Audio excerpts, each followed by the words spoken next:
వింధ్య పర్వతాల హృదయంలో పవిత్రమైన మోక్షగంగ నది ఒడ్డున స్థితమై ఉన్న పురాతన గ్రామం దేవపురం శాంతి మరియు ఆధ్యాత్మిక వైభవానికి ప్రసిద్ధి. ఈ గ్రామం సంస్కృతిని ధర్మాన్ని రక్షించడానికి మహాదేవానంద మహర్షి ఆధ్వర్యంలోని దివ్యాశ్రమం నుంచి అనుగ్రహం లభించేది. ఈ దేవపురానికి చాలా దూరంగా అరణ్యాల్లో జీవించే ఆరవనే నిజాయితీగల అటవీ అధికారి జీవించేవాడు. అతను ప్రజలకు ఒక దేవతలా ఉన్నాడు. ధైర్యం, అంకితభావం, సేవతో ప్రజల మనసులు గెలుచుకున్నవాడు. కాని అతనికి తెలియకుండా అతని జీవితంలో ఒక గోప్యమైన రహస్యమై దాగి ఉంది. అతను రుద్ర అనే మిస్టరీ యోధుడు సన్యాసి సోదరుడే. ఒకప్పుడు జరిగిన దేవాలయ దురంతంలో వీరిద్దరూ వేరుపడినప్పుడు రుద్రుడు ఆశ్రమంలో మహర్షి మహాదేవానందచేత పెరిగి శివుని ఆదేశంతో శివాధికారి అయినాడు. అగ్నితంత్ర మార్గంలో శిక్షణ పొందిన దివ్యయోధుడు. ఇతరవైపు భవనాయక్ అనే ఖనిజాల కోసమై అరణ్యాన్ని నాశనం చేసే క్రూర మైనింగ్ దొంగ దేవపురం చుట్టూ విషాన్ని చల్లి గిరిజనులను నాశనం చేయసాగాడు.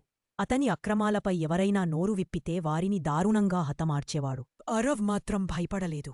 అతను గిరిజనులను రక్షిస్తూ ప్రకృతిని కాపాడుతూ భవనాయక్ మీద కేసులు పెట్టాడు. దీనికి ప్రతీకారంగా భవన్ సంచలన దాడి చేస్తాడు. గిరిజన గ్రామాలను కాల్చి దేవాలయాలను నాశనం చేస్తాడు. అరవ్ ఆపడానికి యత్నించి తీవ్రంగా గాయపడతాడు. అయితే అదే సమయంలో భూమి అరుపులు, ప్రజల కన్నీళ్లు, అరణ్యగాయం ఇవన్నీ ఒక దివ్యశక్తిని మేల్కొలిపాయి. చీకటినుంచి వెలుగులోకి వచ్చాడు రుద్రుడు. త్రిశూలంతో, భస్మలతో, శివమంత్రాలతో ఉదయించిన అతనిని చూసి భూమి కంపించెను. అతను భవనాయక్ సేనను తుడిచిపెట్టాడు.